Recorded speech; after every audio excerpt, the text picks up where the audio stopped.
Yet another exciting panel about Palestinian refugees and durable solutions, in which we particularly also hope to address the question whether or not and in what shape there will be a role for UNRWA. We have 4 presenters and a discussant, and we have 1 hour and 45 minutes, a little bit less now, to present and to have discussion with the 4. So, like in other panels, we ask the speakers to stick to the time, and I will be reminding them. The first speaker this afternoon is Robert Dahn, the second to my right, who is the Senior Political Advisor to the UN Special Coordinator for the Middle East Peace Process, Robert Terry, and has been based in Jerusalem since 2005. He previously worked for the United Nations in former Yugoslavia and in Cyprus, where as a special assistant to UN Envoy Alvaro de Soto, he was a negotiator of the UN peace proposal that became known as the Annan Plan in 2003-2004, including its provisions on refugees. He also worked as a speechwriter for UN Secretary General Kofi Annan and has held various previous other United Nations countries. Robert, the floor is yours. Thank you very much, Lex. I want to thank UNRWA and the AUB for kindly inviting me to speak at this session. My primary purpose in being here is to listen, but I will also offer you a few brief remarks. I bring with me the best wishes of the United Nations Special Coordinator for the Middle East Peace Process and personal representative of the Secretary General to the PLO and the PA, Robert Serry. He is today in Sirte, Libya, representing the Secretary General at the Arab Summit meeting there, and he's intensively engaged, as are many other diplomatic actors at the moment, in the ongoing challenges related to the current negotiations. A brief word about UNSCO. I think it probably goes, I think most of you probably know this, but UNSCO represents the UN Secretary General in all aspects of the UN's assistance and support to the search for a just, lasting and comprehensive peace in the Middle East. And in all that work, it is guided by the resolutions of the Security Council in the framework of international law. And part of that framework, of course, is a just and agreed solution to the refugee issue. And I say that also as a reminder of the difference between our role and that of UNRWA on the one hand, and on the other, the difference between our role and that of the Security Council, the General Assembly, or the other parts of the UN system, particularly the intergovernmental apparatus. But certainly, as far as the resolutions of the UN Security Council are concerned, it's clear that a just and agreed solution to the refugee issue must be part of the final status agreement that ends the 4 June 1967 occupation, ends the conflict, resolves all core issues, and creates a viable state of Palestine living side by side in peace with a secure Israel. It should also be a comprehensive peace that extends to peace between Israel and Syria and Israel and Lebanon, as envisaged in Security Council resolutions and the Arab Peace Initiative. Now, we all know that the refugee issue is one of the most difficult and sensitive in any negotiations. The purpose of this panel is to discuss any particular role of UNRWA in that process, but allow me to make some more general points. The refugee issue goes to the heart of the conflict since 1948. Palestinians seek recognition of their plight and redress of their displacement based on the principle of the right to return, embodied in UN General Assembly Resolution 194. Israelis oppose large-scale return of refugees to Israel and even deny their right to do so, while seeking in various formulations acceptance and recognition of Israel as the nation-state of the Jewish people.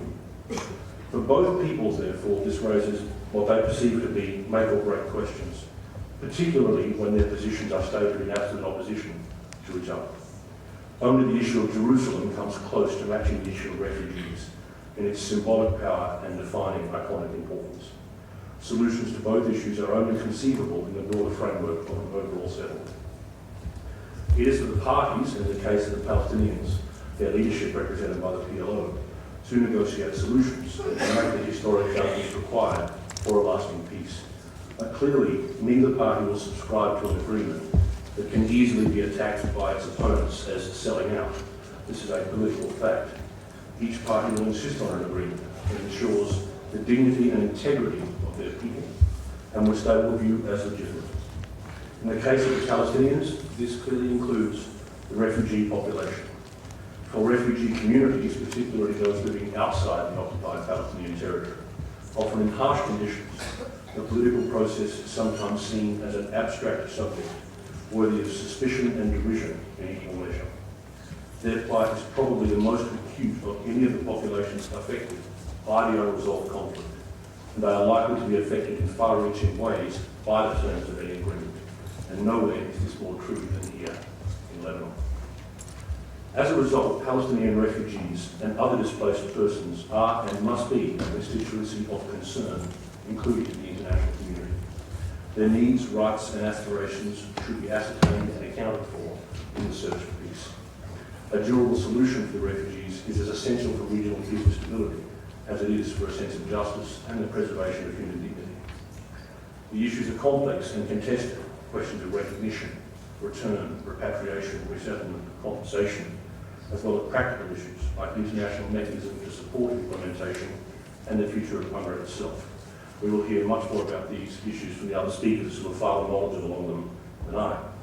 But as was the case with the UN plan in Cyprus, with which I was involved, it seems to me that a solution is only likely to be viable if it is informed by international law and practice related to refugees, including the right of return. At the same time, implementation will have to grapple with the realities on the ground and with the two-state solution itself.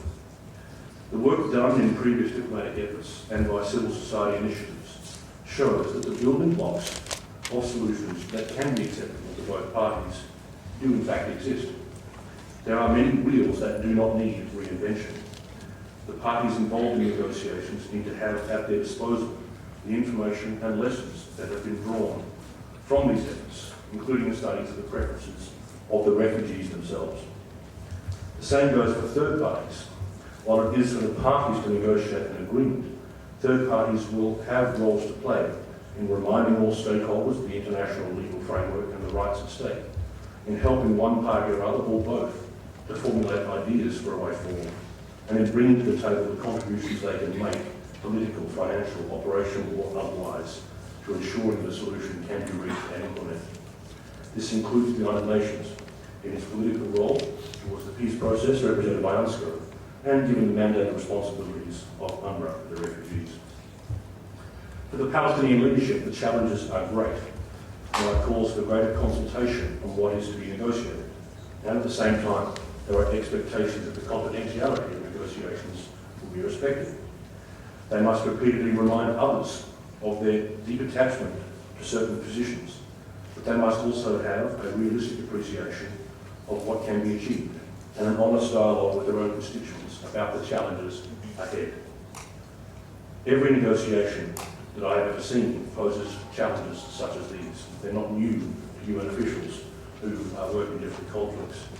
They are particularly, however, acute for Palestinians, whose tragedy has sliced and diced into many subcategories: refugees and non-refugees, those living in the territories and those outside, those on one side of the factional divide or on the other, all now enduring the 7th decade of a conflict that leaves many feeling unprotected, abandoned, vulnerable, and without promise for the future. A political solution needs to bring relief and a new sense of hope to this population, not become a new source of contention and acrimony among the Palestinians. Achieving this is a leadership and negotiating challenge of the highest order. There is no viable route to peace other than for the parties to negotiate with goodwill, urgency, and determination to reach an agreement. Last month, President Abbas and Prime Minister Netanyahu began direct talks and agreed to seek a two-state solution agreement within 1 year. They decided to work on a framework agreement on permanent status. This is not an interim or a partial agreement, but one that embodies the key decisions necessary to resolve all permanent status issues, including refugees, together with a mechanism and a timeline for concluding a full treaty. The Quartet supported the launching of these talks and is committed to convening an international conference in Moscow. at the appropriate time. To sustain negotiations and to build confidence in the possibilities of success, what happens on the ground needs to converge with what is meant to happen at the table, not contradict. This is why the expiring of Israel's 10-month partial settlement moratorium, without anything in its place to give reassurance that settlement activity will be restrained, has caused such difficulties for the negotiating process. The positions of the PLO and now the Arab League are clear on this matter. The Secretary General has stated his disappointment at this development and reiterated that settlement activity anywhere in the occupied Palestinian territory, including East Jerusalem, should be frozen, given that it is illegal and contrary to the roadmap. He has urged both leaders to find a way forward. He has engaged both leaders, urging Israel to extend the moratorium and commending President Abbas for keeping doors open to the continuation of talks if restraint is restored. If talks are able to continue, both leaders have indicated they do not wish to waste time and hope to move quickly to an agreement. It is indeed vital that the focus is on conflict resolution, not a meandering dialogue that leads nowhere. Opinion polls show that on both sides there is support for a two-state agreement, but there is great doubt that it is achievable. Nearly 2 decades of failure to reach a final agreement have taken their toll. Many people feel that time is running out, but on each side there are also real doubts that the other is ready to deliver on its side of the bargain. Palestinians doubt that Israel is ready to end the occupation, to remove settlements, to share Jerusalem, and to agree to a genuinely viable Palestinian state and a just and agreed solution to the refugees. For their part, Israelis are unsure that Palestinians will be ready to end the conflict once and for all, or to establish a state with a monopoly on the use of force that ensures lasting and permanent security. I believe there are answers to these doubts, and some of them are now being demonstrated on the ground, such as to the reform efforts of the Palestinian Authority, and a lot more needs to be done to enable and empower these efforts, to roll back measures of occupation as the basis for a Palestinian state is rolled out. But ultimately the solutions have to be found in political negotiations.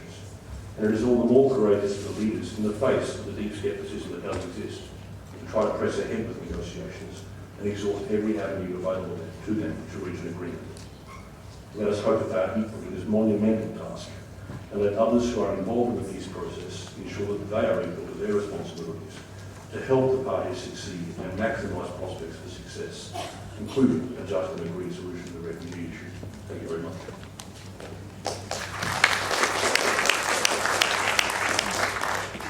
Thank you, Robert, for very insightful and stimulating remarks. We now turn to the second speaker. I'm pleased to introduce Rex Ryman. Rex is Professor of Political Science at McGill University and coordinator of the Palestinian Refugee Research Net. He has written extensively on Palestinian refugees.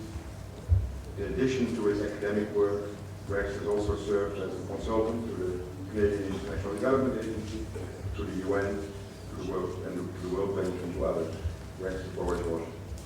Thank you very much, Lex, and I'd like to add my voice to all the others who thank the organizers for the outstanding work they've been doing. It's been an incredibly tightly, well-organized meeting, almost North Korean efficiency. Not something we expect in Lebanon, but it's been a stunningly well-organized conference. It's been a real pleasure to be here.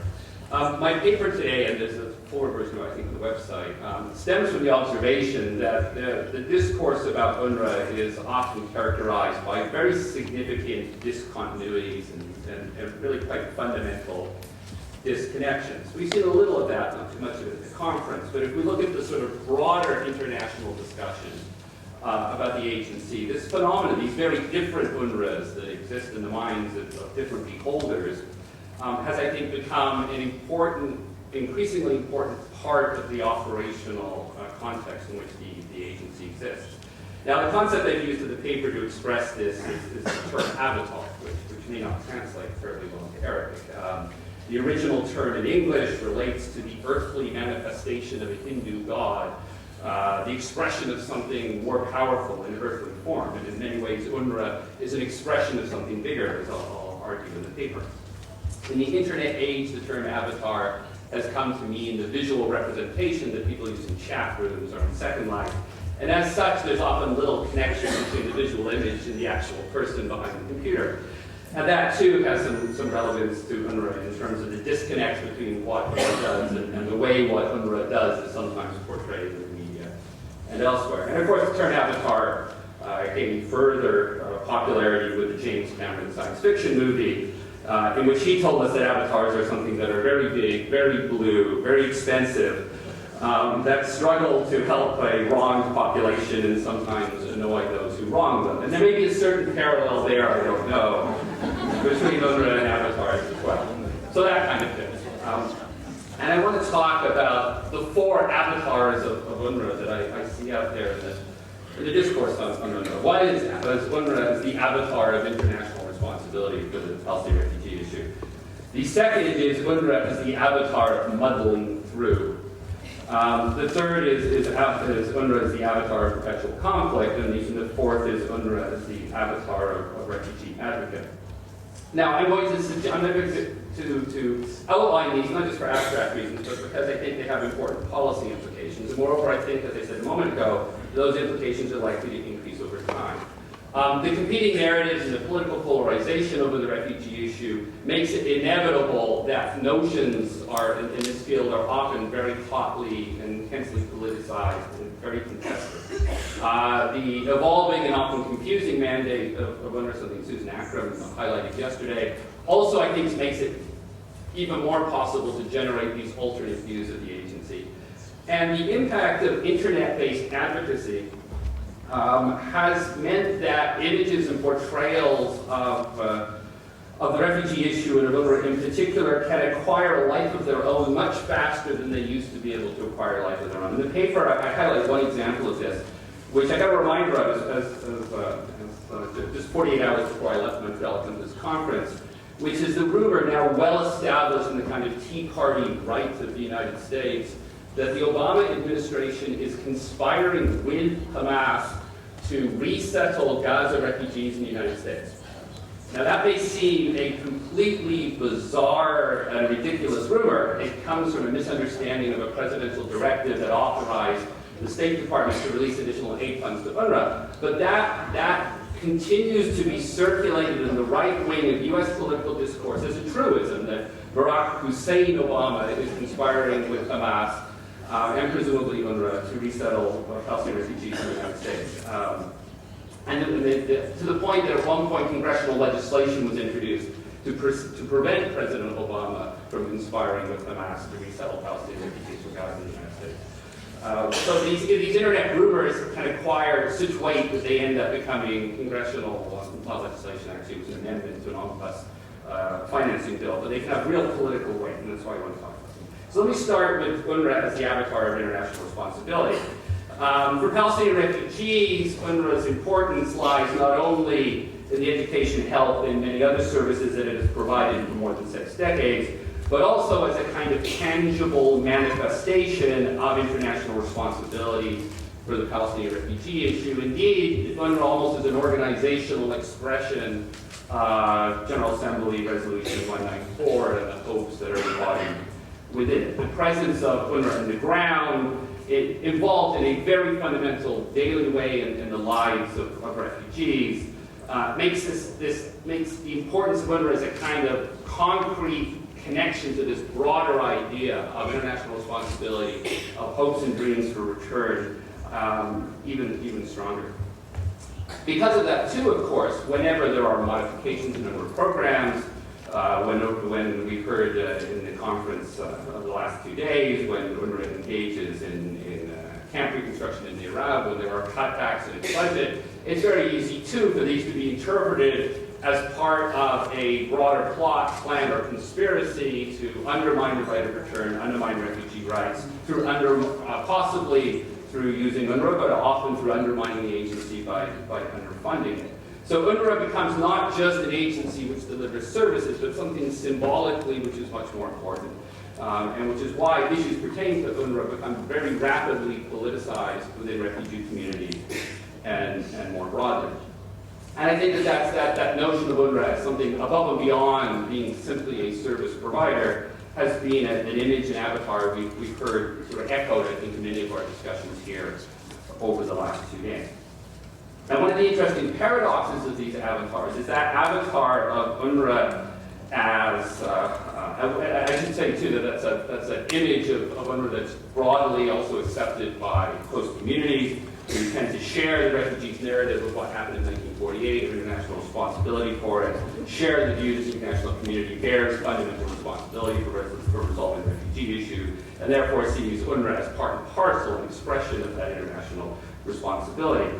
Now, paradoxically, that view of UNRWA as the avatar of international responsibility is not shared by the donor community, which by and large funds UNRWA. Within much of the Western donor community, if UNRWA is seen as the avatar of anything, it is seen as the avatar of coping, of muddling through, of dealing with immediate policy, humanitarian, social, and political challenges, but not necessarily as part of any grander design, as it were. Donor countries do not fund the agency because they think they have a collective role in the creation or continuation of the refugee problem in a contemporary sense, or any responsibility in the fullest sense of that word for resolving it. Certainly, most would accept the international community played a role in the creation of the refugee problem in 1948, but frankly, most donor agencies would regard that as old history.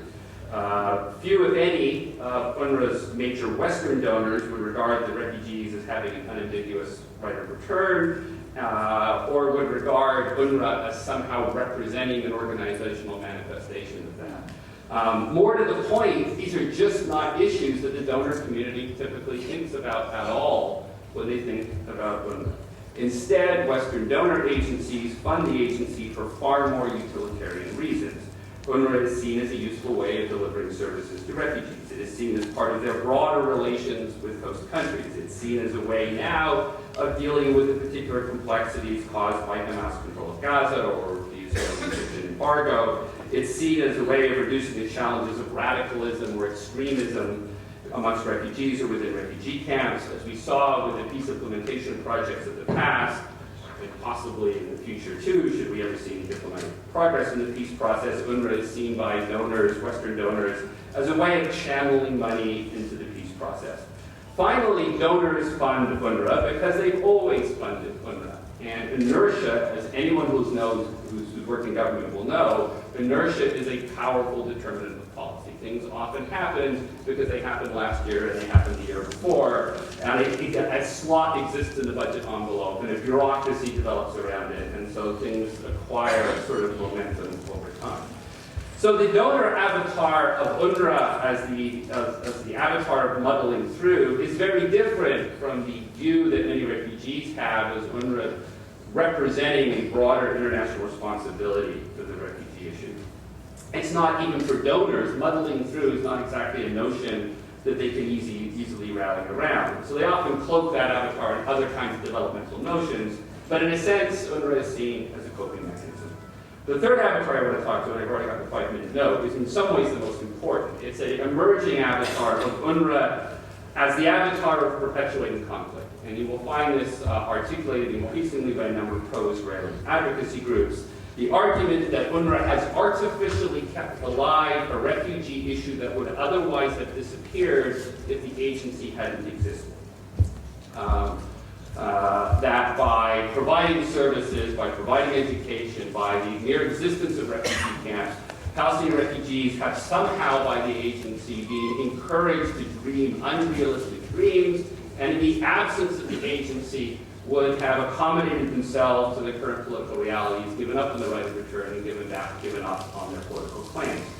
Now, I suspect that probably everyone in this room regards that as a ridiculous notion. The refugees' dream of return is somehow a function of a UN agency, or that it would have disappeared in the absence of it.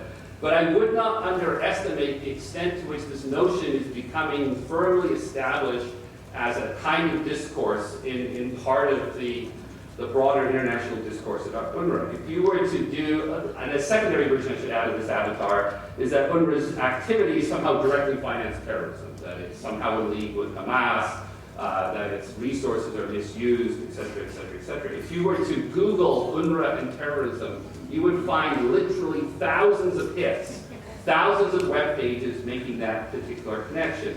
And there was a documentary, I use the term only in the very loosest sense of the word, called For the Sake of NACDA, that was produced not too long ago. It was aired on Israel Channel 1, which kind of reflected this view of UNRWA. And before I left, I checked, and I found that video on 92 different websites, plus YouTube, and several thousand individual web pages. So this notion of UNRWA is out there, it's live. We saw a more sophisticated statement of it by James Lindsay, a former employee, in a monograph he did for the Washington Institute of Near East Policy, in which he also argued that UNRWA was perpetuating the conflict. And we saw Israeli Deputy Foreign Minister Danny Ayalon, in two recent op-eds, also questioned UNRWA's record, although I would argue he did it somewhat more obliquely, because the Israelis can never decide whether UNRWA is a nuisance or helpful. It kind of depends from day to day whether they're bombing something or not. But this notion of UNRWA as perpetuating conflict does have real policy impact, and I think it could be argued that at least one major donor, Western donor that I shall not mention by name, may have stopped his contributions to UNRWA's general fund, in part because of the influence of this particular avatar of. I won't mention it there. Someone else can mention what major Western country that was. I want to go back to that major Western country.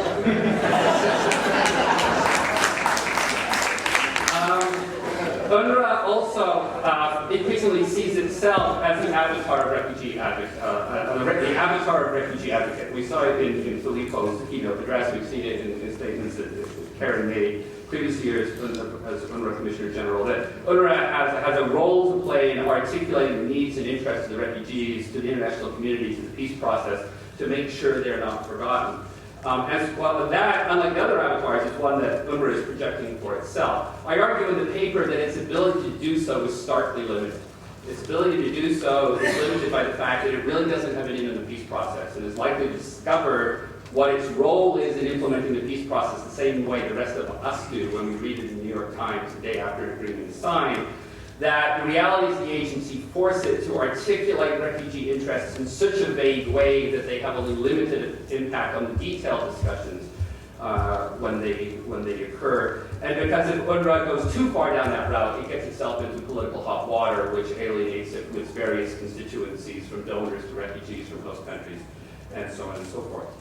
Now I am running out of time. I've probably got 1 minute left. By way of conclusion, I do want to say that it's important to recognize that there are these multiple contending notions of the agency out there. And however much one may feel that some of those avatars of UNRWA have little basis in reality, nonetheless, they have real basis in affecting the agency's ability to operate, its ability to mobilize resources, indeed the time that its employees have to pay in responding to the rumors and accusations that circulated around the agency. Chris Gunnis earlier yesterday, in fact, talked about the branding of UNRWA, attempts to brand UNRWA. We saw 2 videos that attempted to do that at the public level. I guess an implication of what I'm saying is the agency has to think about how to do that at the political level too with regard to its key constituencies. It has to think about how its image is portrayed and how its image is maintained and reproduced over time in places like the halls of U.S. Congress, like the think tanks in Washington, amongst donor agencies and foreign ministries and so forth. And it has to think about how it needs to adapt its message in a rapid and timely fashion to respond to a world where accusations about UNRWA can be made one day and can be on 1,000 websites a week later. We're out of time. Thank you.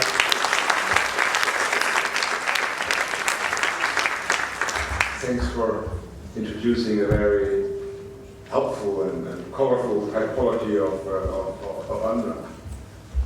I'm sure there will be a lot of feedback from the audience.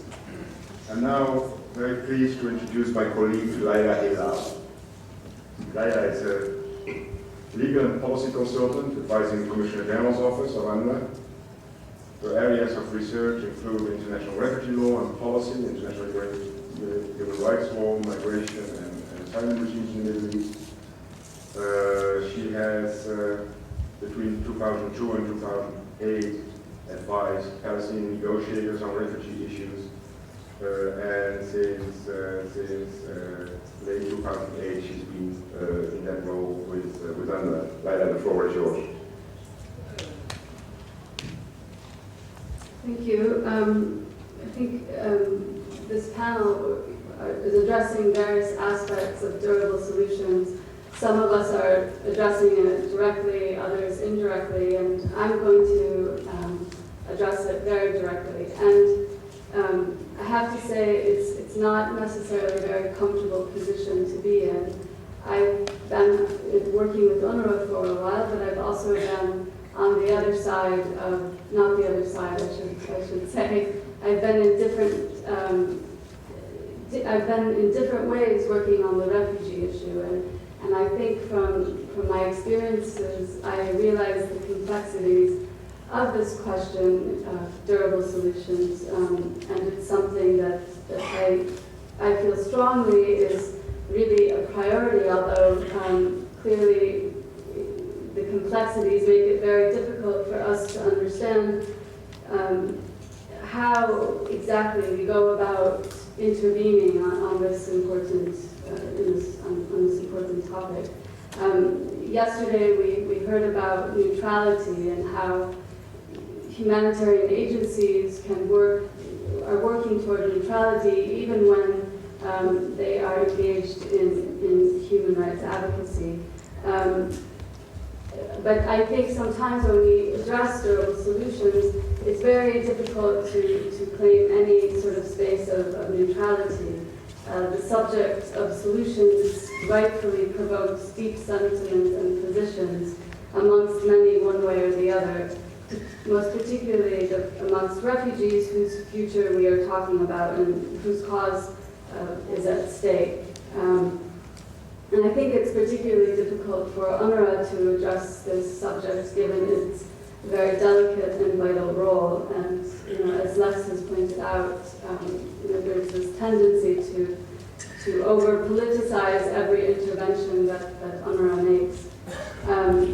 But since we are amongst friends, and I feel very much that though there's been a lot of debate here in this forum and very vociferous debate, everyone is invested in seeing an improvement of the situation and promoting refugee rights.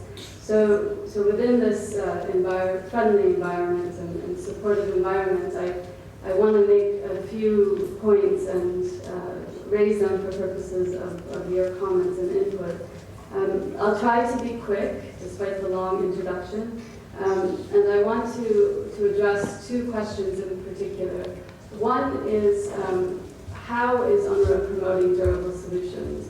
And I state that very specifically. The question is not, should UNRWA promote durable solutions, but the question is how.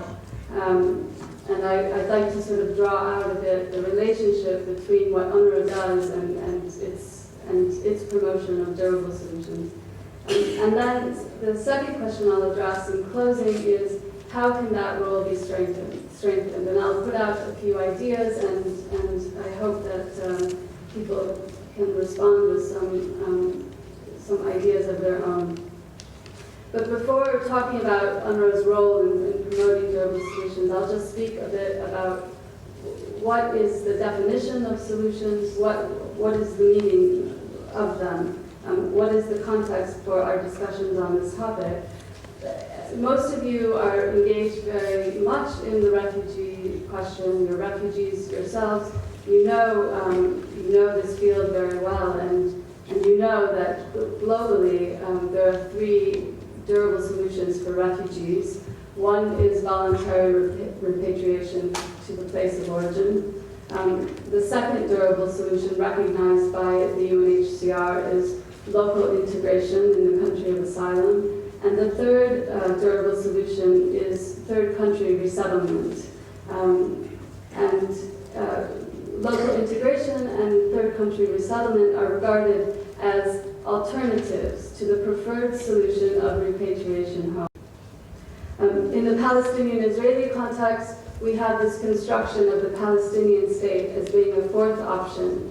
And these remain sort of abstract ideas to date because of of the lack of progress and the amount of time between exile and where we are now.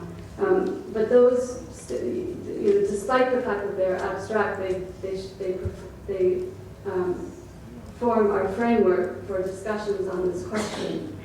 Now, in UNRWA's advocacy around durable solutions, the Commissioner General has made very clear that all of these approaches are acceptable, and the Commissioner General has pressed strongly for leaving the choice to Palestinian refugees as a matter of right and practical necessity. We know that imposed settlement would be contradictory to the goals of democracy, of stability, and put in perhaps a more positive light. In order to achieve a viable and sustainable solution, you have to include the constituents whose interests are at direct stake. Now, regarding the issue of choice, if one studies other refugee situations and the resolution of their displacement and dispossession, we know again that voluntary repatriation is the preferred solution. But if you study other refugee situations that have been resolved, you see that achieving voluntariness in implementing solutions is a very complex endeavor.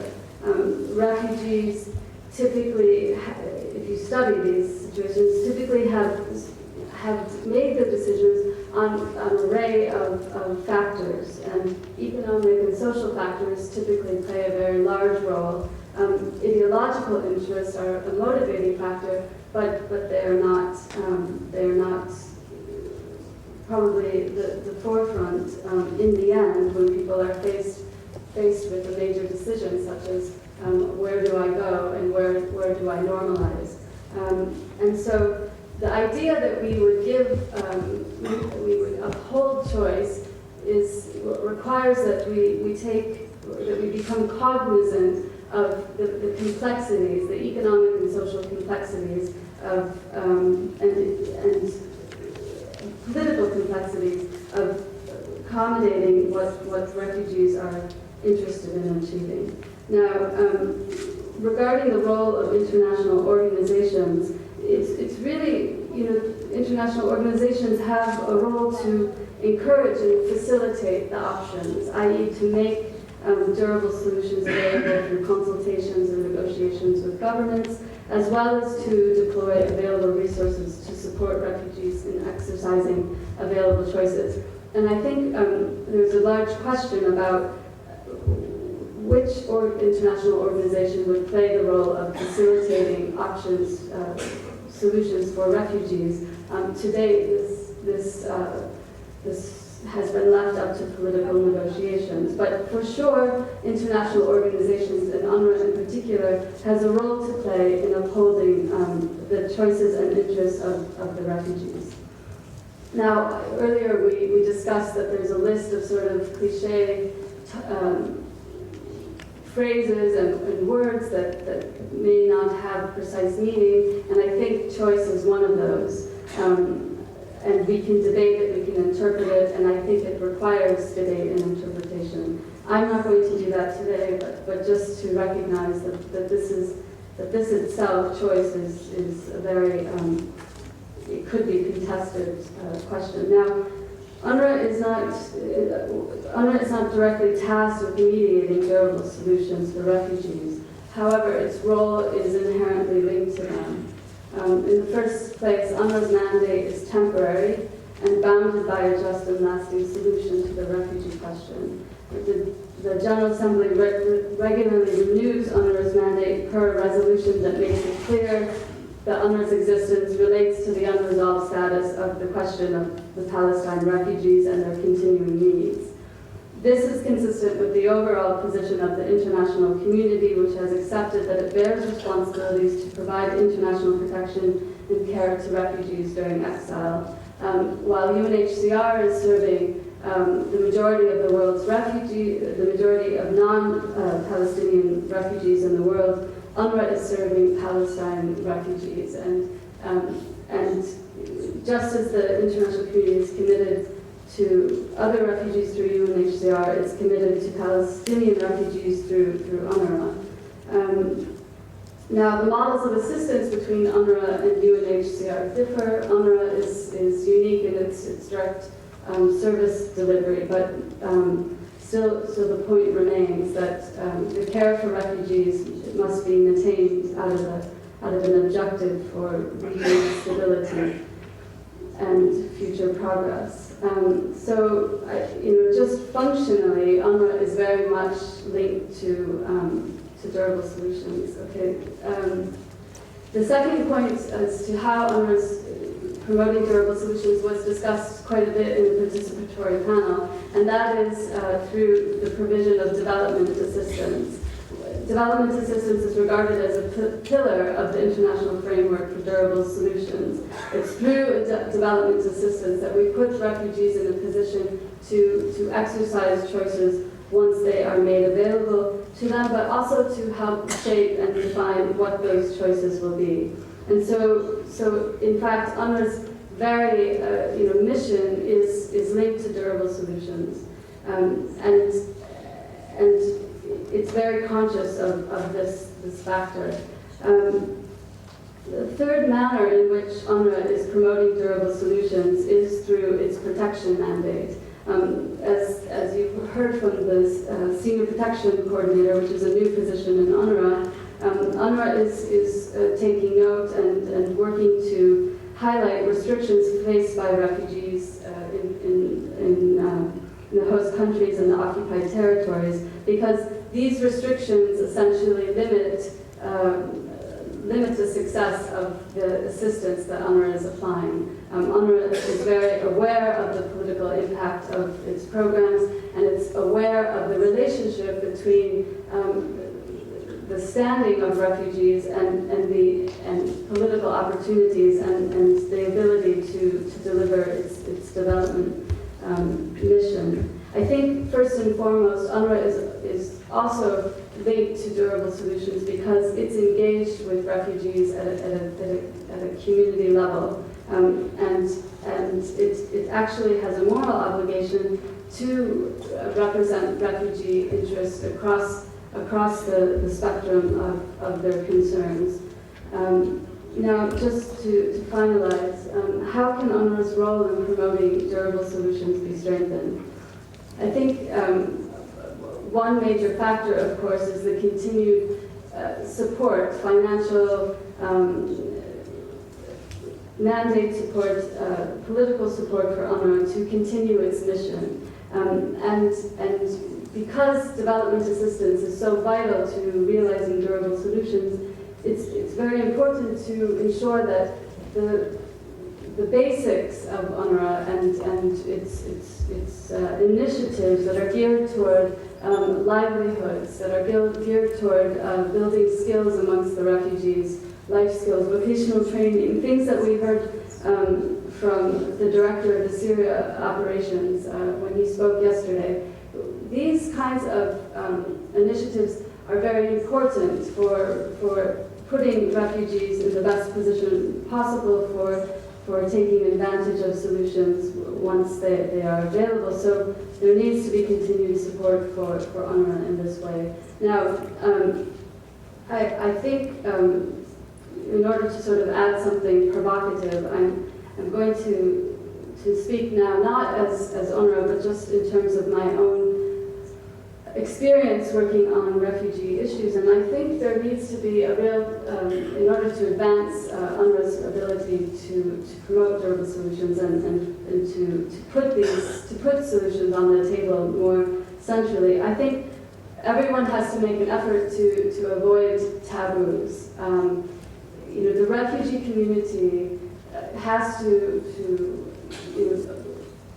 I think, already come to realize and accept and promote this notion that talking about the right to work, talking about improving camps, does not undermine the right of return. And so undermining and getting rid of that taboo is important for giving more sustainability and meaning to UNRWA's role. and allowing it to progress further. But I also think the international community needs to avoid taboos and reassess its red lines. And speaking about the right of return should not be seen automatically as a contradiction to peace and realistic solutions.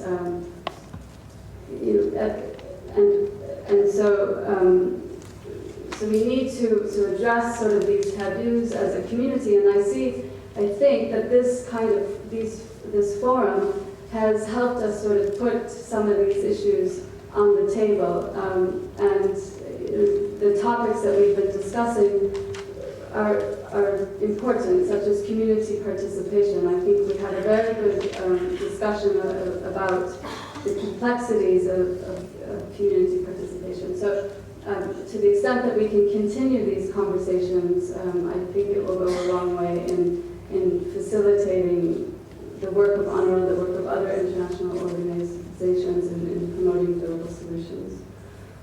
So I'll end there, and hopefully we can have more discussion.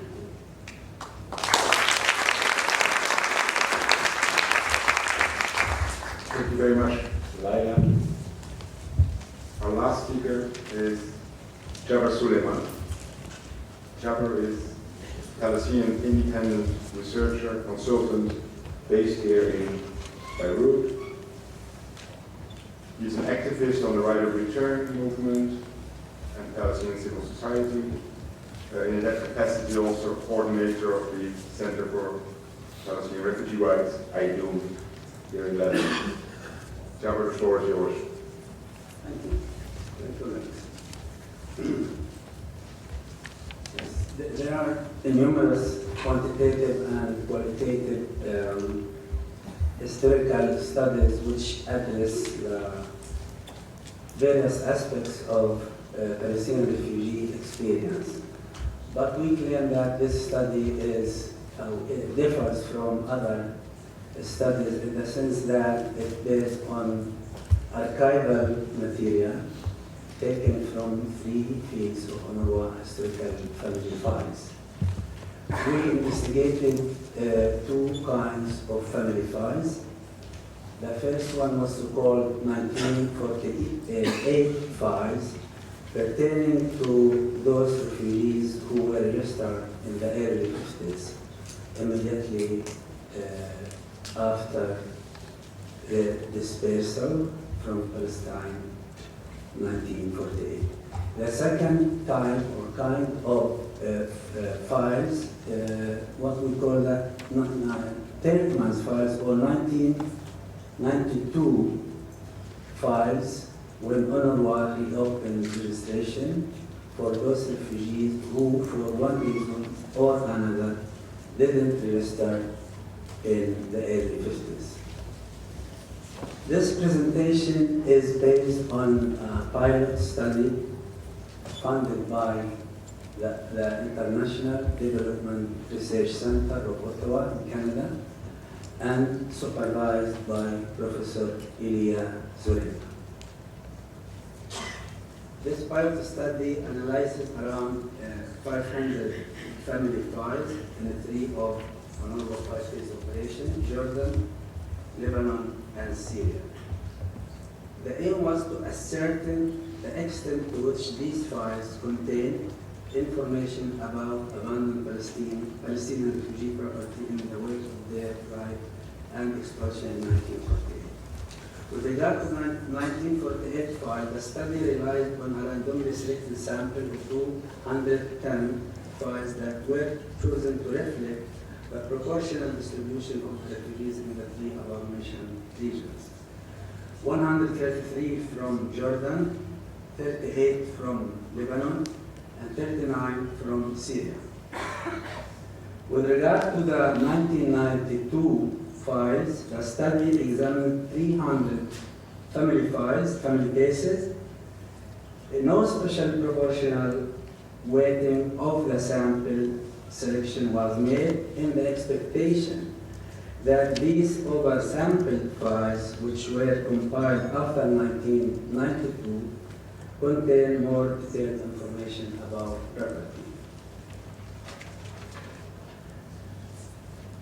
In the early phase of formulating the research project, the idea was suggested to compare data on property in the UNRWA files to information that was available in the archives of the United Nations Conciliation Commission for Palestine, the UNCCP, which undertook a survey of abandoned refugee property in Palestine in the early 50s. Upon inspection, it became clear that the conditions of the UNCCP files, even though they are available in digitalized form, don't lend themselves to electronic linkages between the two databases. Hopefully, current plans for upgrading the storage and access technology of the digitalized files will make comparison with the UNRWA files more practical and efficient. The problem of the data collection across the three fields was apparent from the inspection. For example, in the case of Jordan and the West Bank, of course, at the time of the census, the investigators specifically asked if the refugee owned property in Palestine. In most cases, the answers were recorded in the UNRWA census fact sheets, but no supporting documents for the answers given. And the investigators wrote down what was told to them by the refugees. In the case of Lebanon and Syria, information about property of the 1948 refugees was not collected by the census takers. With regard to the 1992 registration, the new registration form, which was adapted from UNRWA form of 1948, the fact sheet, contains specific questions about refugee property and the proof of such property. The information in the 1992 files about the property ownership was a combination of verbal testimony by the refugees and documentary proof of property ownership. In a few cases, I found some information about refugee property written down on the back of the UNRWA master card, but not in the fact sheet. I'll move on to the finding of this pilot study, starting with Jordan. The data provided by the 1948 and 1992 refugees who sought shelter in Jordan gave us partial picture of property ownership.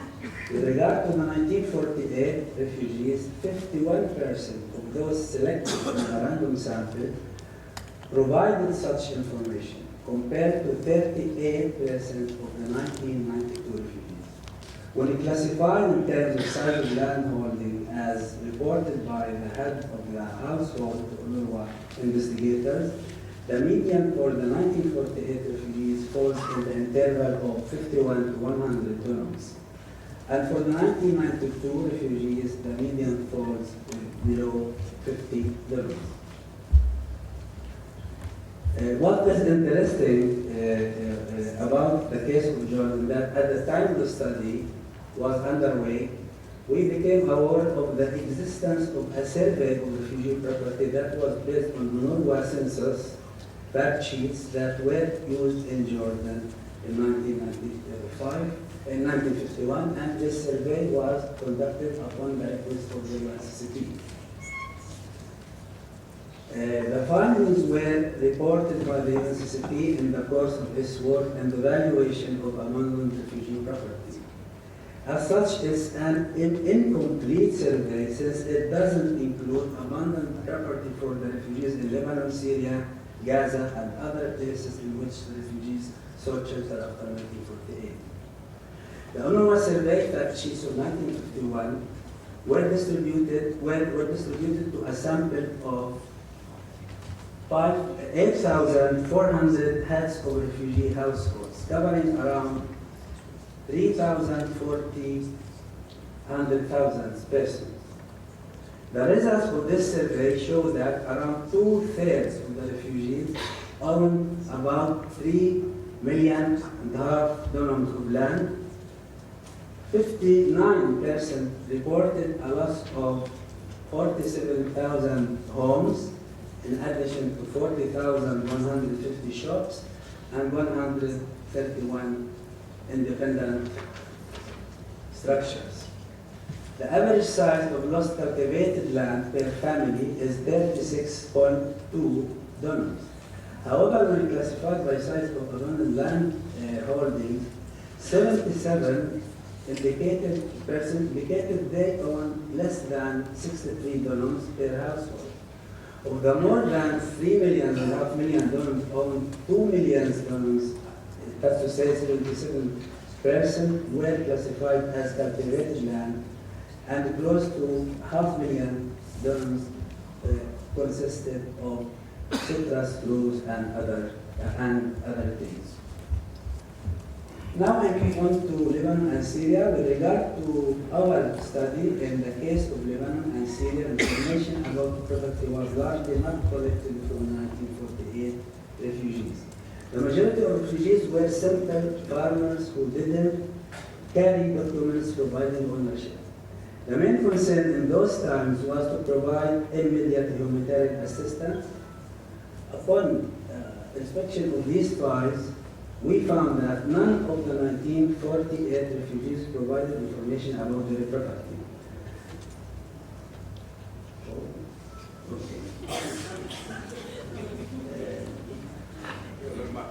Okay. 7% with it, yes. Yes.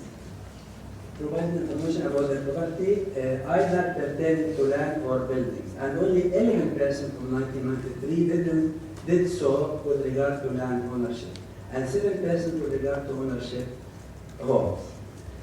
Additional qualitative information was gathered or collected from these files. In the case of Lebanon, 2 examples demonstrate that, unlike 1948 refugees, here some of the refugees who registered with UNRWA after 1992 held onto their property records, and in one case, the claimant who lived in Beirut at the time received a reply in 1965 from the technical representative of the UNCCP, Mr. Jarvis, confirming that based on the title record, the claimant is the owner of a cultivable land in the village of Damoun. In the second case, the claimant wrote to the Colonial Office in London, Department of Palestine, about his property, which consisted, in addition to his own residence in the village of Damoun, 2 buildings in Exeter. What is interesting about this case is the detailed nature of the request for compensation, which the claimant deposited with UNRWA upon filing for registration. His request for compensation contained copies of the land deed, a list of the monthly rental income from the 2 apartments in Haifa, and a value of the belongings, furniture, and appliances that the claimant wanted to verify. A similar case was reported also from Syria. Because very simple, what I want to say that the issue of reparation for Palestinian refugees is not a technical issue. It should be envisaged in the wider political context.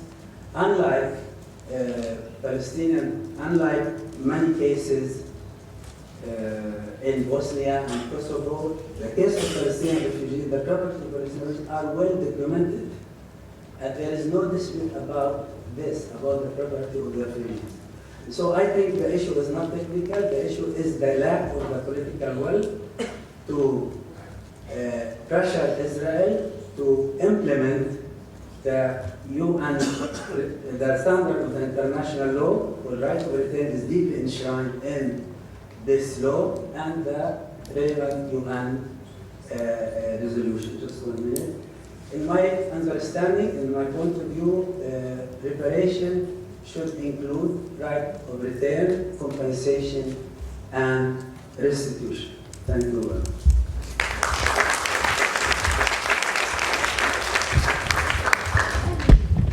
Thank you very much, Jabbar, for presenting the results of some very interesting research and especially relevant in terms of establishing and exploring the potential of creating linkages between the UNRWA family archives and the UNCCP records is very interesting. I'm sure we can questions from the floor about it. Before opening the floor for discussion, Damper will be reflecting on four very interesting, very different, but complementary presentations. Nick is Professor of Middle East Politics at the University of Exeter.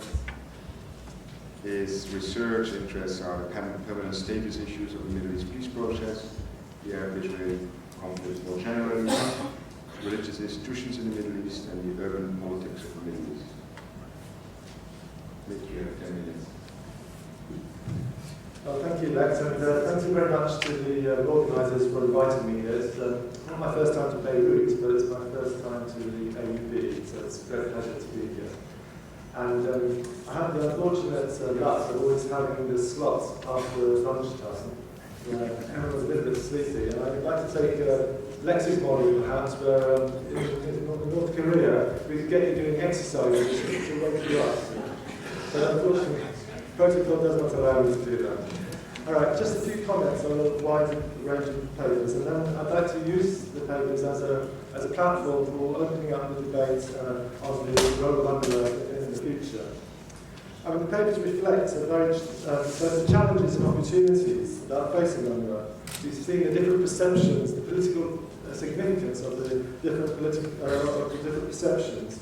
We've seen how exploring the mandate of UNRWA for trying to fulfill its mandate in every respect leads UNRWA to engage much more with the political process. And also we've just seen how the papers reflect the potential strengths of UNRWA in any future planning scenarios. And we've seen how it's part of the family of the United Nations bodies. There's the whole suite of archives and documentation which are invaluable for future negotiations. And we also have examples of the quality of human and physical resources and social and political capital. And these papers have reflected all these both the challenges, opportunities and strengths of UNRWA. Just one or two specific questions which I'll put to Rex and to Jabba, because the comments I have on Labour's paper come, I think, come later. I think Rex has put a very persuasive case of the important role that perceptions play in political debates around UNRWA. I just would like to know to what extent this has significance outside the Anglophone North American blogosphere, and if there are other avatars lurking in the blogosphere which we really ought to know about as well.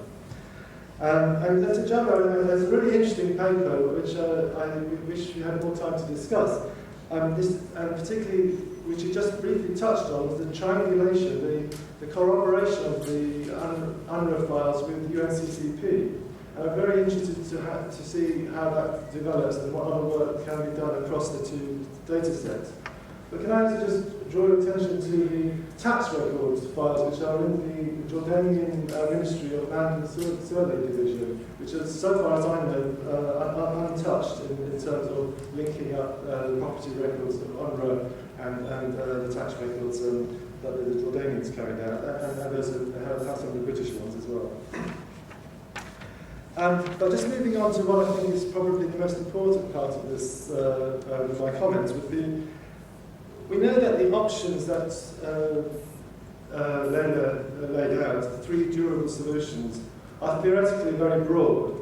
But however, I think we do recognise that in reality their range is more limited. A deal that allows UNRWA to have a significant post-conflict or post-agreement role is really, to say the most, uncertain. For a just resolution to the conflict, Israel would have to make the kind of concessions that a state would make after, say, a military defeat or a drastic change in the balance of power. And we don't see this occurring in the short term or the medium term. And on the other extreme of this, the range of options to talk about is that if there's an ongoing political impasse, there's certain current trends which suggest a much reduced role for UNRWA in service provision. There's a reduction in donor funds, there's an increase in the population, and therefore less funds available for service provision. And this is resulting in increasing partnerships. and an increase in private sector or state provision. I can see that happening around the corner in 10 or 15 years. And the situation would be that UNRWA is transformed, and where services are separated from its protection mandate, and where it becomes more of a protection and a registration organisation rather than a service delivery organisation. I'm not saying this is what is desirable, I'm saying I think these are the trends which are developing. So we have these two extremes of a marginalisation of UNRWA in terms of the political process, and trends which are taking UNRWA away from its service delivery as well. So what role does UNRWA have in the future? This framework is bleak. But UNRWA is not passive. UNRWA is an agent of change. It's a key actor and a player in the field. It will affect these events. Should it have a role in the negotiations? This is implicit in Labour's comments. Should it draw up detailed plans for various scenarios, repatriation, resettlement, local integration? Should it have contingency plans? If an agreement is less than just, what is the role of UNRWA in implementing a less than just agreement when its mandate is for a just agreement, for a just resolution? If the agreement is only partial, what will its role be then? And if there are, as I feel is most likely, a series of interim agreements with no permanent status, what's this UNRWA's role in the various stages along the way? And should it have a role at the negotiating table? Well, my view on that is no, it should not a direct role. And I think for a number of reasons. Firstly, there are other UN bodies better equipped to do that, and UNRWA does not have to do that as well. But also, any agreement will be a series of messy compromises, and if UNRWA is involved in those negotiating those compromises, it would come out as complicit, as part of the deal makers, and this would hamper its efforts to implement the deal. But should UNRWA have an indirect role? And I would argue yes, it is vital that it does. Peace agreements need the agreement of the refugee populations to support them. 75% of the Palestinians are refugees. They are a key constituent for the peace agreement. And so UNRWA has many important contributions. It has the archives, the data that Jabba has talked about. It can hold negotiators to international benchmarks. It has the detailed knowledge and logistical requirements required to implement anything. It can convey refugee concerns, especially those that are not represented by other factions or bodies. And here I want to come to my last point, which is connected to the purpose of, I think, of the conference, and it is the role of academia. These questions which I'm asking, I hope I'm breaking some taboos for you. These questions that I'm asking, I think, are highly politically sensitive, and it will be difficult for UNRWA to engage in them and not also take criticism that goes along with airing them. So I would suggest that some of these questions, some of this research in this area can be delegated, can be contracted out to research institutes and think tanks. And UNRWA retains a coordinating role, not the role of an author. It has a contribution to make in the material and in the thinking in this work, but it keeps it distant, keeps itself distant, one step removed. And I believe there will be no shortage of willing scholars or perhaps even funders to support such an endeavour. Thank you.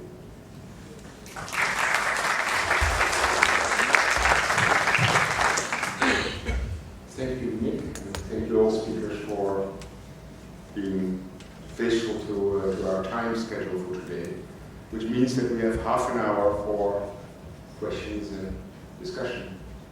Again, please be brief, be factual, be specific, and please refrain your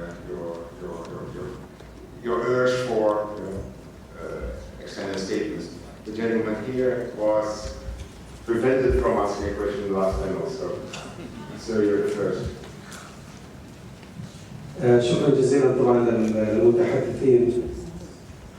راح يكون شفافين لأبعد الحدود. وصادقين وكلامنا راح يكون من القلب للقلب.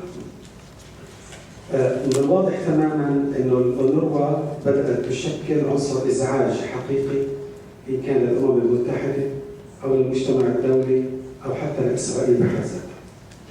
واضح أنه بالفعل الشاهد على النكبة، وسيلفان شالوم بنفسه طلب إحالة اللاجئين الفلسطينيين من الأونروا إلى UNHCR. وواضح كمان أن الدول المانحة اللي موجودة في الأمم المتحدة أيضا بدأت تشعر بالإزعاج من دول الأونروا. هذا أول.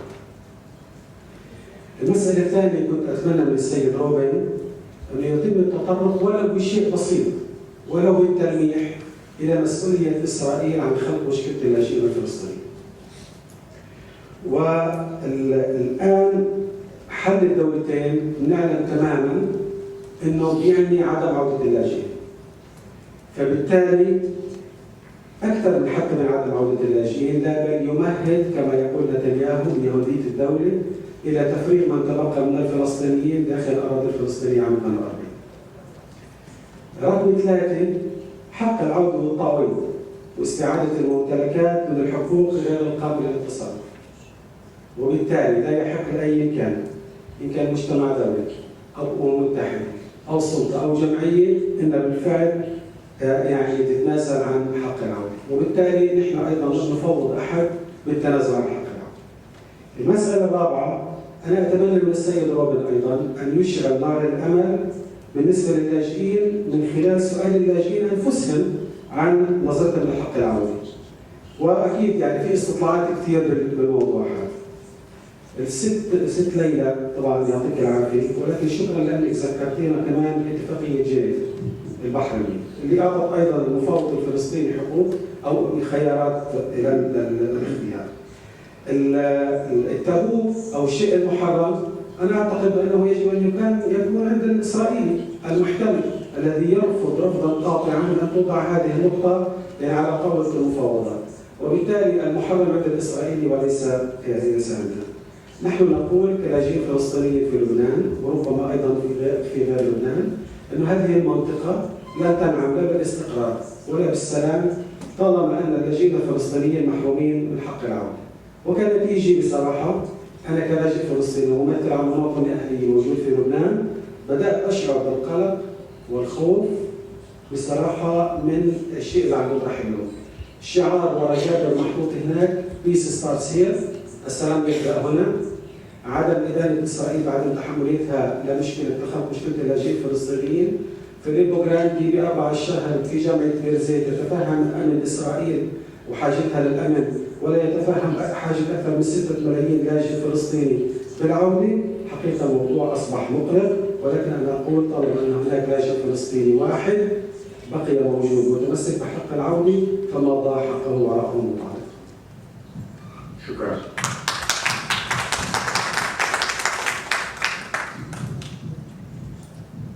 راجل. شكرا.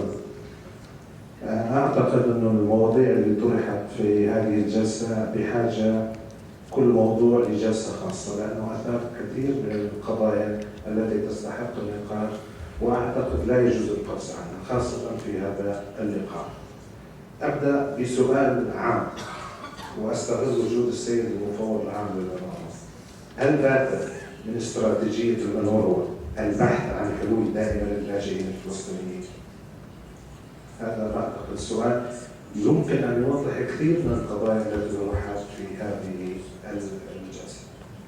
إذا انتقلنا للسيد روبن بشكل مختصر، صحيح نحن نتفق أن الحل الدائم للاجئين الفلسطينيين يجب أن يحافظ على كرامتهم وعلى عدالتهم، ولكن بنفس الوقت تتحدث عن الحل الممكن والواقعي وما إلى ذلك. كيف يمكن الجمع بين الاثنين؟ هل مطلوب مني أن أنا كلاجئ فلسطيني أن أتفهم وجود المستوطن على أرضي وبالتالي أبحث عن حل آخر؟ مسألة أخرى، يعني كيف يمكن لهيئة دولية مثل الأمم المتحدة أصدرت قرار خاص يتضمن بحل مشكلتنا كلاجئين فلسطينيين وهو القرار 194 أن تبحث الآن عن حل عام عن حل واقعي وممكن وما إلى ذلك. هل هي تصدر قرارات غير ممكنة وغير واقعية؟ السيد رئيس، صحيح احنا بالنسبة لنا كلاجئين فلسطينيين بغض النظر عن خدمات الأونروا نتمسك بها برمزيتها، ولكن كما ذكرت صحيح أننا ممكن أن ننظر إلى بعض الخدمات أو بعض المشاريع وليس الخدمات تحديدا يتم تسييسها أو أخذ بعد السياسي من قبل كلاجئين فلسطينيين، ولكن أليس الدول المانحة هي التي تسيس هذه المشاريع؟ وكيف ينظر إلى هذه المشاريع من الدول المانحة؟ بأي سياق ممكن أن تكون؟ هل بسياق مثل ما ذكرت دعم عملية السلام التي بدأت في أوسلو عام 1993؟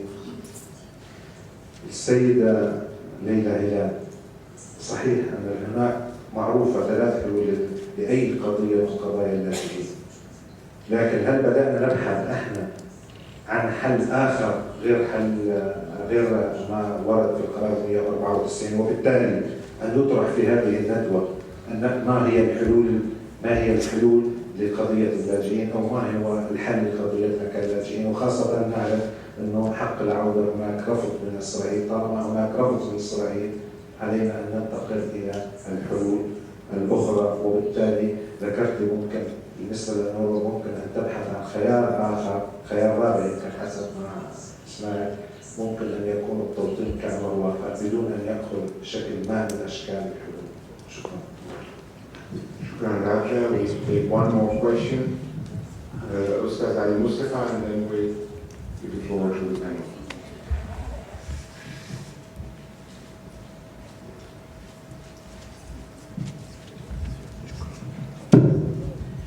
علي مصطفى. بداية أخت ليلى أشارت إلى ضغوط من الدول المضيفة على وكالة الغوث. أعتقد ليس هناك ضغوط على وكالة الغوث، الوكالة تقوم بعملها على أحسن وجه، وبالعكس بمساعدة الدول المضيفة بكامل المساعدة والتعاون. فيما يتعلق بالحلول المطروحة وما طرح من السادة المحاضرين، أعتقد بأنها هي دائما سيناريوهات تعرض وتنشاف رد الفعل عليها، لكن أحاول أن أطمئن الجميع أن الشعب الفلسطيني وخاصة اللاجئين الفلسطينيين طال الزمن أم قصر، هذا قرار حياة أو موت، يا عودة يا ما في حل على الإطلاق.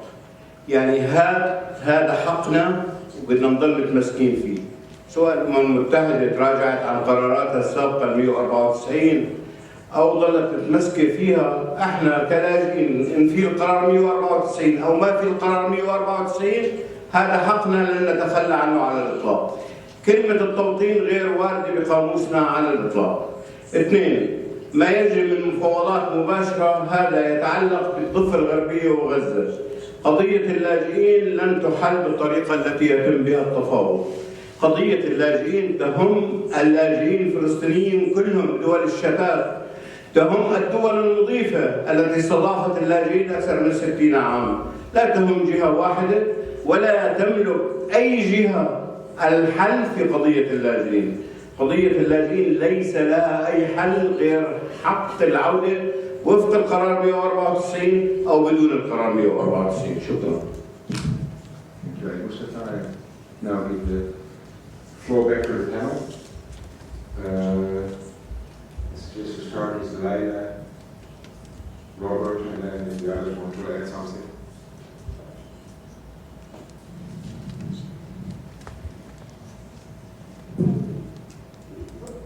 First, I'd like to respond to something that Vic said, and that was that I was implicitly suggesting that UNRWA be part of the negotiations, peace negotiations, and I wasn't saying that. It's not for me to say that one way or the other, but what I was suggesting is that the international community has some kind of responsibility to address the issue of solutions. And this is my opinion. We have left the question of the future of the refugees to the bilateral negotiation process. And today, you know, we're waiting for progress in this area, and I think that the complexities of the questions involved mean that the international community has a role to play in putting these complex questions on the agenda, suggesting ways in which refugee interests are implicated, what are the choices under international law. So I'm just saying that the international community cannot defer just to the political process, but it has to play a constructive role as in international body. The UN has a role to play in this process. So I wanted to bring that out. I think UNRWA's primary mission is not to promote a permanent settlement, and it's not promoting a permanent settlement.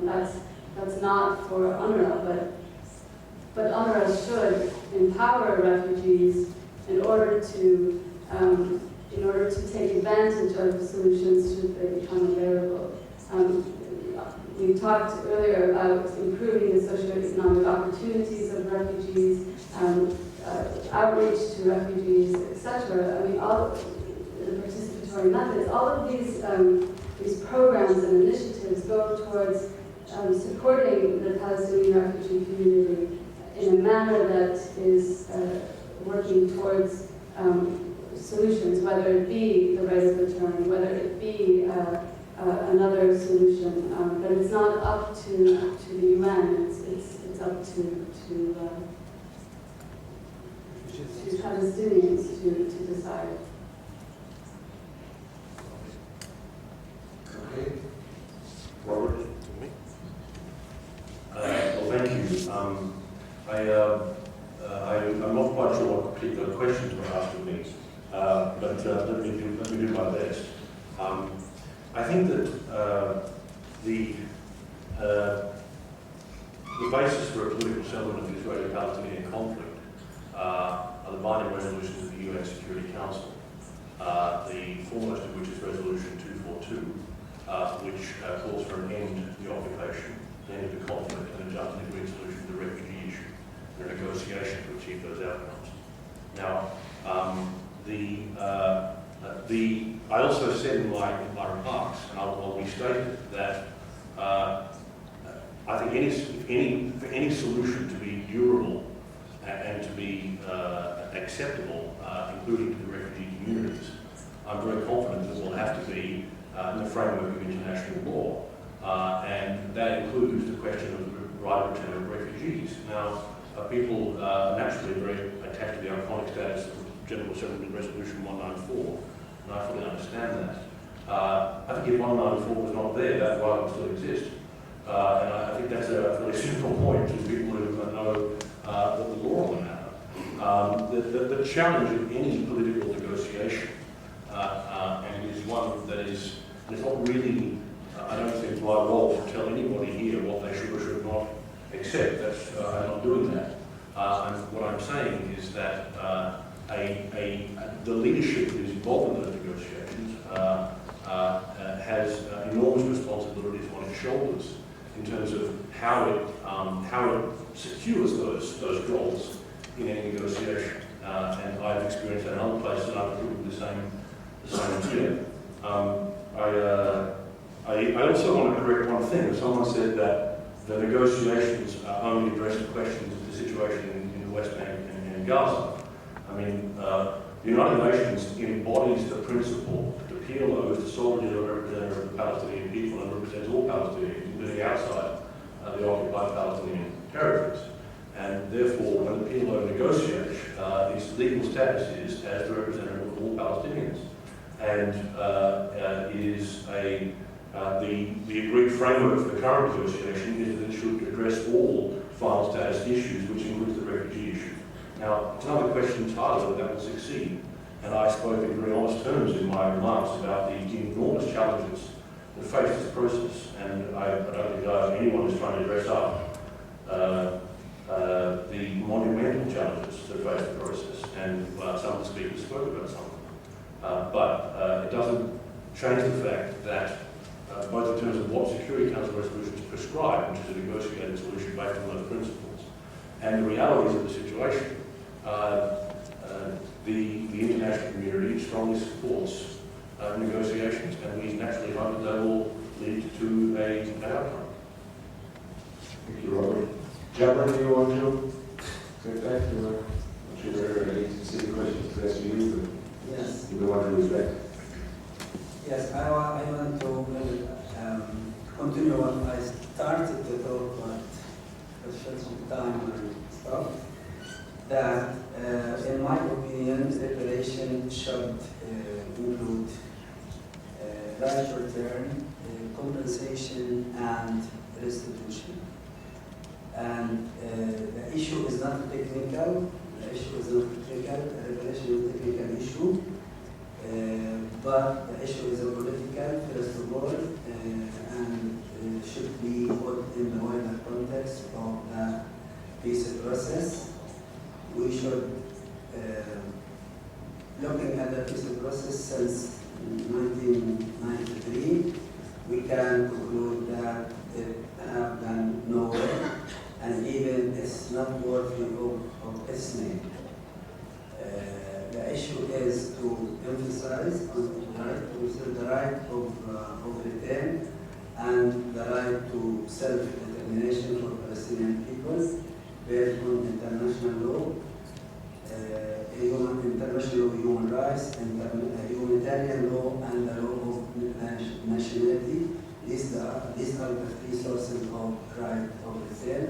Also based on the UN resolution, mainly 194 and 3236 to 1974, which established a link between right of return and right to self-determination, and even it made the right of return as a conditional and the previous condition to implementing right to self-determination, because Palestinians are a people of refugee, so we should fill the gap between the dispersal, the legal unity of the Palestinian people and this geographical dispersal, and this gap it will not be filled without implementing the right of return based on international norms and humanitarian solution. Also, pertaining to the study, I want to conclude that reparation should rely almost on the UNCCP reports, not on the UNRWA information pertaining to property. This is the result of our study that we should consider, and to consider the UNCCP, not only the technical even function of the UNCCP. We know that the UNCCP was established as a part of the 194, and I think there is a need to reactivate the role of the UNCCP as one of the international bodies that entitled to provide protection for Palestinian refugees, protection in the meaning of permanent protection, not temporary protection for day-to-day protection. Thank you, Jabber. Rex, you have any? Yeah, just a few quick responses to what's being said. I think, in fact, these notions of UNRWA are broadly embedded. I think you will find in any Palestinian refugee camp this notion that UNRWA isn't just a service provider, it's a representation of something larger. I think you'll find that what I've outlined as a donor view is common amongst almost all the major, certainly all the major Western donors to UNRWA. And I want to say something important, which I didn't get a chance to say before, about this notion of UNRWA as the avatar of perpetual conflict. There's another important implication. I sort of highlighted the implications in terms of its impact on donor policy and donor debates in the US Congress and what have you. It is increasingly internalized within Israel, which has two implications. One is the notion, well established in Israel, that the refugee issue is not a real issue. It's a bit of a false issue, that the refugees should have forgotten about their refugee-ness by now. The issue is artificially maintained. And that translates into, frankly, not taking it very seriously. I mean, the Israeli government spends almost no time worrying about the refugee issue. And Leila used to work at the NSU. She could talk about the detailed, rich discussions she would ever have with Israeli counterparts on the refugee issue, and it would probably be a very short discussion. I mean, they just don't. The other implication is whether UNRWA is allowed to exist after any future agreement as an implementing agency, as a facilitating agency, or whether UNRWA is seen with such suspicion on the Israeli side that it requests a rapid drawdown of the agency as part of a peace agreement, that there be a written time frame for UNRWA's liquidation written to a peace agreement. And to the extent that the UNRWA is seen as artificially perpetuating the issue, it maximizes the prospects that Israel will seek a rapid wind down of the agency as part and parcel of any future peace agreement. Thanks, Greg. We still have a few more minutes for a few questions. I start with Terry there, and then the lady on the right. First, Terry. Yeah, thanks. Two quick questions. One to Robert Dan on, we're talking about mandates, or we're talking about UNRWA's role for durable solutions. A number of scholars in recent years have made the argument that UNSCO has a mandate for durable solutions for Palestinian refugees. And then you clarified, UNRWA, you talked about UNSCO's general mandate. I'm not quite, I can't, maybe you talked more specifically in relation to refugees. I'm wondering if you would comment, I mean, we talked about UNRWA's role in terms of promoting durable solutions as part of its protection mandate. What is UNSCO's specific role in relation to the refugees, and how does that differ from UNRWA's role in terms of its protection mandate?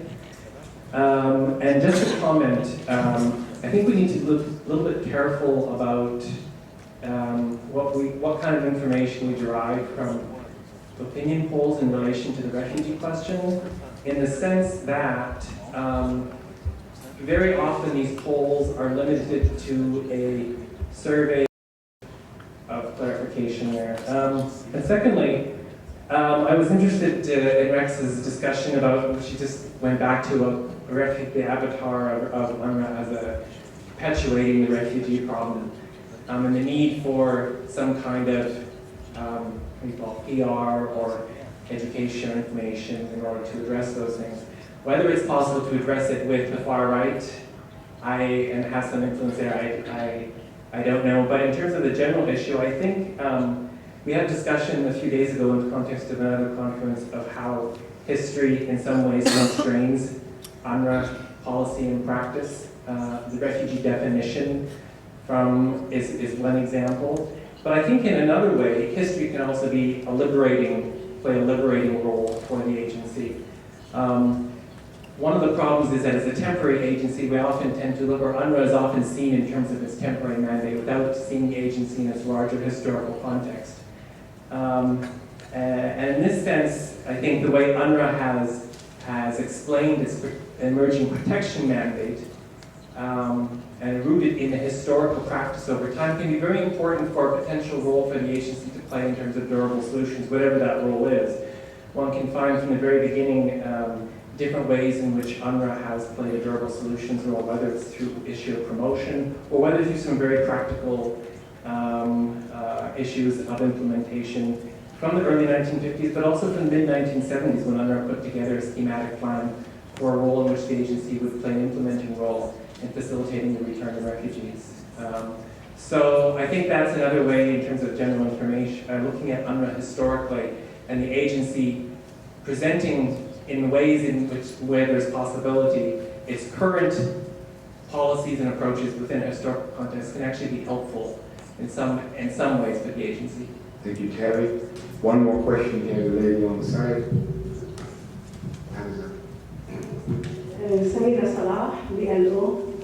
يعني أنا ما بدي أثني على الكلام اللي حكيه علي الويدي ورجع بالأساس. بعدين بدي أسأل إنه كل مرحلة من المراحل ما نشوف إنه عم يطرح علينا مواضيع جديدة. من خلال حديث السيدة ليلى يعني طرحت أكثر من موضوع اللي حل قضية اللاجئين. نحن عندنا مثل ما قالوا الإخوان إنه نحن عندنا حل واحد هو قرار العودة.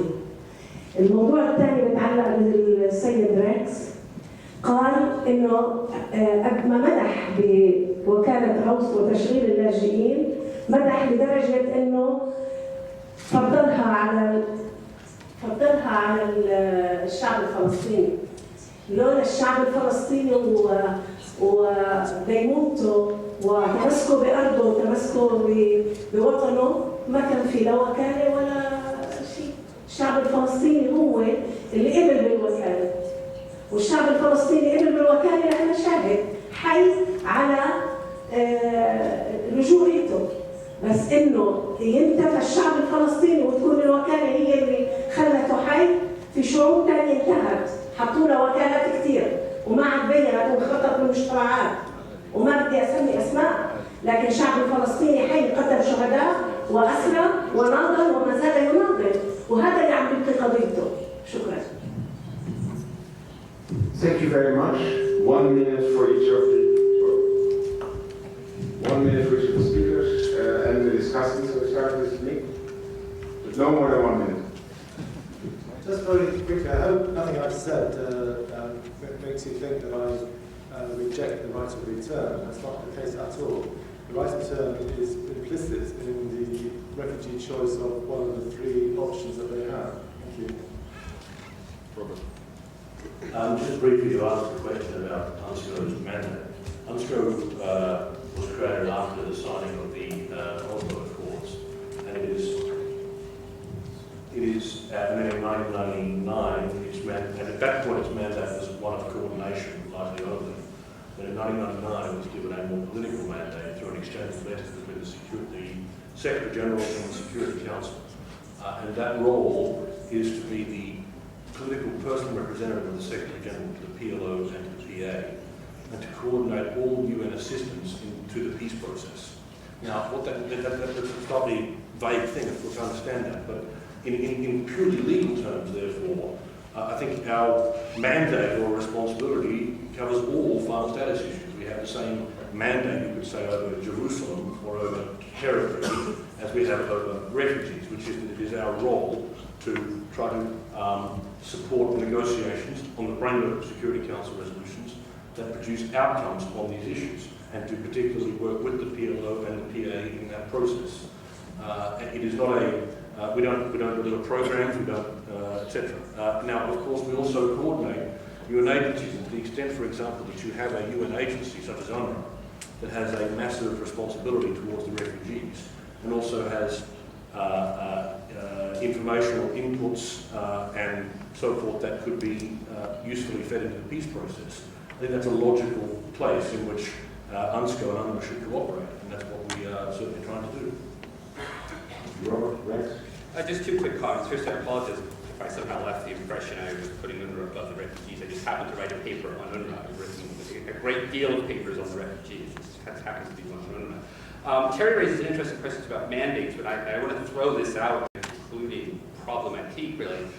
If there is ever to be a peace agreement, it almost certainly will be followed by a UN Security Council mandate to all UN agencies to implement that deal as representing a durable solution. And that's one of the challenges that UNRWA will face the day after an agreement, is its mandate will almost certainly be changed to implement whatever has been agreed to as the durable solution, and that has certain implications for the agency too.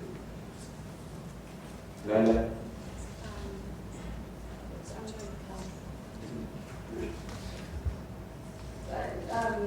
Okay, on